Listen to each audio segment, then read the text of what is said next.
तो गाइस मान लो अभी अभी आपके भाई का ब्रेकअप हुआ है और मुझे कुछ समझ में नहीं आ रहा और मुझे डिप्रेशन आ रहा है। मतलब आ रहा है, ये डिप्रेशन में चला गया हूँ। हाँ मतलब डिप्रेशन में चला गया हूँ और सोच रहा हूँ कि अब क्या करूँ इस गम से बाहर निकलने के लिए।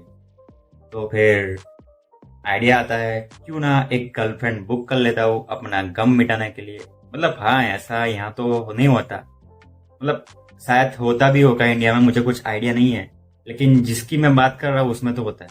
तो अभी आप मेरे पॉइंट ऑफ व्यू से चलकर देखें तो मैंने एक गर्लफ्रेंड बुक की, उसके साथ रहा और वो गर्लफ्रेंड इतनी खूबसूरत थी कि मेरे पास वर्ड नहीं है बताने के लिए।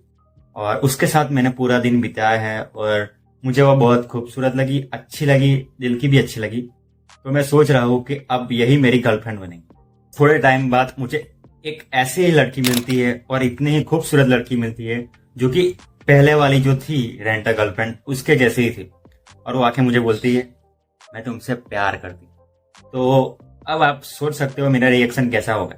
मतलब व्हाट, ये मुझसे प्यार कैसे करती है? मेरी शक्ल भी बराबर नहीं है और मैं एक ऐसा लड़का हूँ, एवरेज लड़का हूँ, फिर भी वो खूबसूरती की भला मुझे आकर कहती है कि मैं तुमसे प्यार करती हूँ।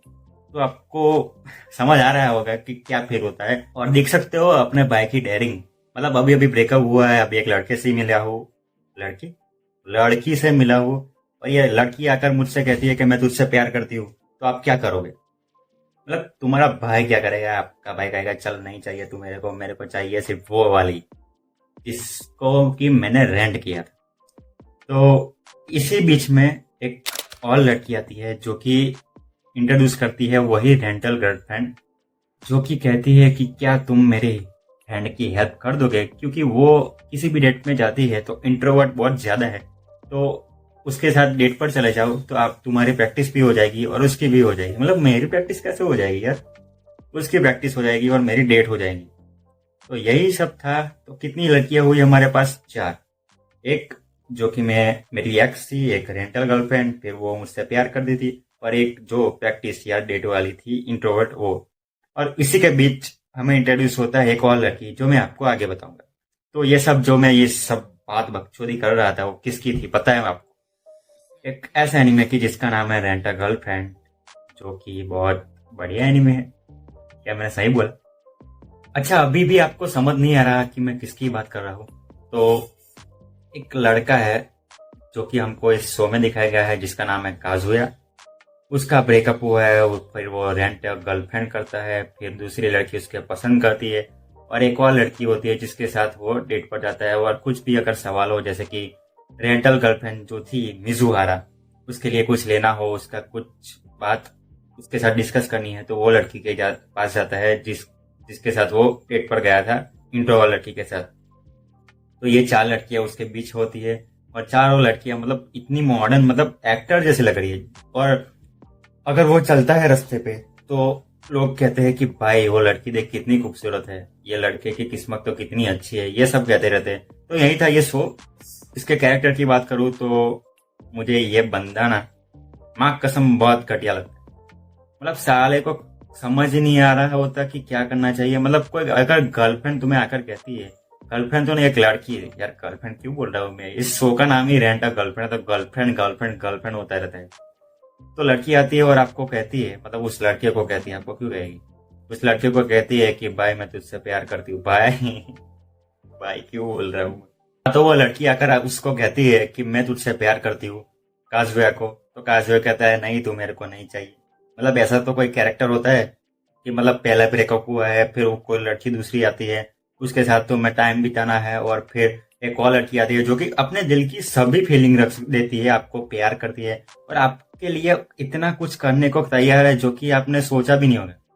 मतलब फिर भी आप उसको उसी नजर से देखते हो जैसे कि सभी लड़कियों देखते हो। तो मतलब सोचो यार, ये कैरेक्टर कितना घटिया है। मतलब ये प्रोटैगनिस्ट सबसे सबसे सबसे घटिया प्रोटैगनिस्ट है इस एनिमे में। आप इस एनिमे को देखना शुरू करोगे तो स्टार्टिंग में आपको बहुत मजा आएगा।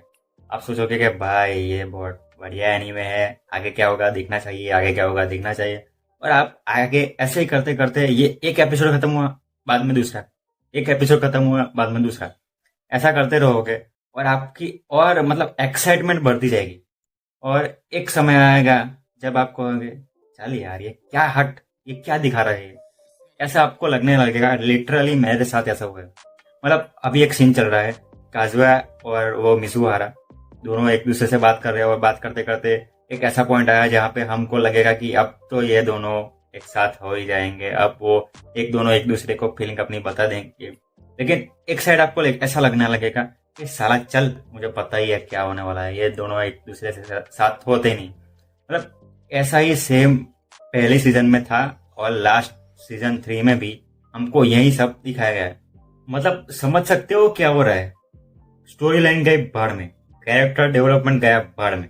हम तो दिखाएंगे यही, क्योंकि जनता की जल सके क्या जल सके वो तो आपको पता ही होगा। और अभी आप सोच रहे होगे कि ये बंदा कब का इसका बुराई कर रहा है, कुछ अच्छा भी है क्या, मैं ये देख सकता हूँ, क्या मेरा टाइम वेस्ट होगा। तो इसमें कुछ अच्छा भी है जो मैं आपको मतलब बताता हूँ क्या है अच्छा, सोचने दो।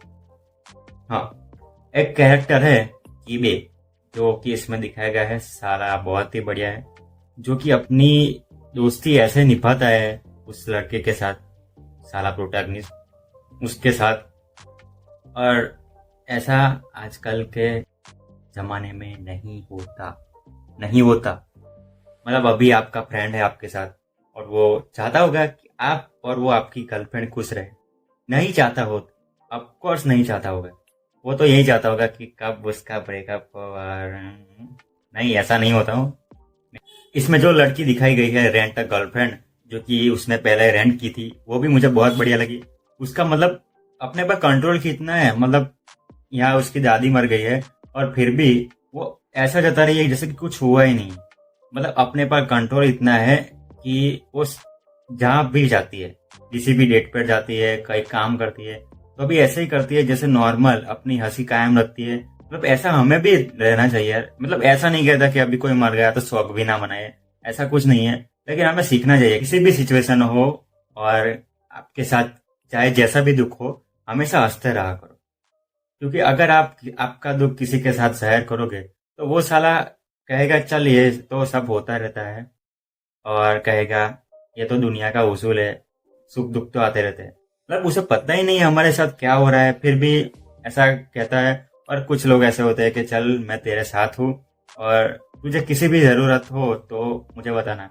लेकिन मैं तो प्रेफर करता हूँ अपना दुख अपने पास ही रखो, क्योंकि इस दुनिया में किसी को घंटा फर्क नहीं पड़ता। और हमें खुद सीखना होगा कि कैसे रहा जाता है इस सिचुएशन में। तो क्या मैं एक मोटिवेशनल स्पीकर हूँ? नहीं यार, मैं सिर्फ एनीमे रिव्यू देता हूँ। चलो चलो चलो, ये सब छोड़ो, हम पॉइंट पे आते हैं कि आपको ये एनीमे देखना चाहिए या नहीं देखना चाहिए। तो मेरा रिकमेंडेशन है ये एनीमे देखो। आपके पास टाइम है तो देखो, टाइम पास के लिए देख सकते हो। अगर आप भी मेरे तरह सोच रहे हो कि अब कौन सा एनीमे देखूं, अब कौन सा एनीमे देखूं, ये देख लूं, ये देख लूं या ये देख लूं, तो ये देख सकते हो। अच्छा है, अच्छा है। ऐसा बोलूंगा तो आप कमेंट में गालियां दे दोगे। मतलब देखो यार, आपको कुछ तो मिलेगा, जैसे कि आप कैसे दोस्ती निभाते हैं, कैसे अपनी सिचुएशन को संभालते हैं, कैसे प्ले बॉय बनते हैं। अच्छा, मैंने बताया था ना कि 5वीं लड़की भी आती है इस शो में, पहले स्टार्टिंग में बताया था, याद हो तो आपको। तो वो इसीलिए आती है क्योंकि वो हेल्प कर सके काजुया और मिजुहा को एक करने में। मतलब राइटर ने खुद ऐसा सोचा है कि ये बंदे से साले से कुछ होता तो नहीं है, तो चलो मैं ही कुछ कर देता हूँ। तो वो 5वीं लड़की को भी मतलब ऐड करते हैं, और वो इतनी खूबसूरत है। मतलब वो 5 लड़की यार बहुत खूबसूरत है। मुझे तो बहुत पसंद आई। आपको कैसी पसंद आई आप कमेंट में जरूर बताना, अगर आपने इस शो को देखा हो। इसका नेक्स्ट पार्ट भी इस जुलाई में आने वाला है, सीजन 4 है ना, सीजन 4 आने वाला है इस जुलाई में। मतलब अभी तक आया तो नहीं है। अभी आज कौन सी तारीख हुई है, 20 तारीख। अभी तक तो आया नहीं है। मतलब आएगा तो देख लूंगा और रिव्यू दे दूंगा। तो यहीं तक था ये वीडियो। तो ये एनीमे पहले तो आपको गुस्सा दिलाएगा, फिर अच्छा फील कराएगा, और फिर इमोशनल करेगा। तो ये तीनों है इस एनीमे में। अगर आपको देखना है तो देख सकते हो। मेरे तरह कचरा हो, यस आई एम ट्रैश, तो आप भी मेरे तरह कचरा बनकर ये एनीमे देख सकते हो। और अगर ये कुछ भी नहीं देखना और आप चाहते हो कि हमेशा आप हंसते रहा करो, तो मैंने पिछले वीडियो में एक फनीएस्ट एनीमे की बात की है, जो कि आप चेकआउट कर सकते हो।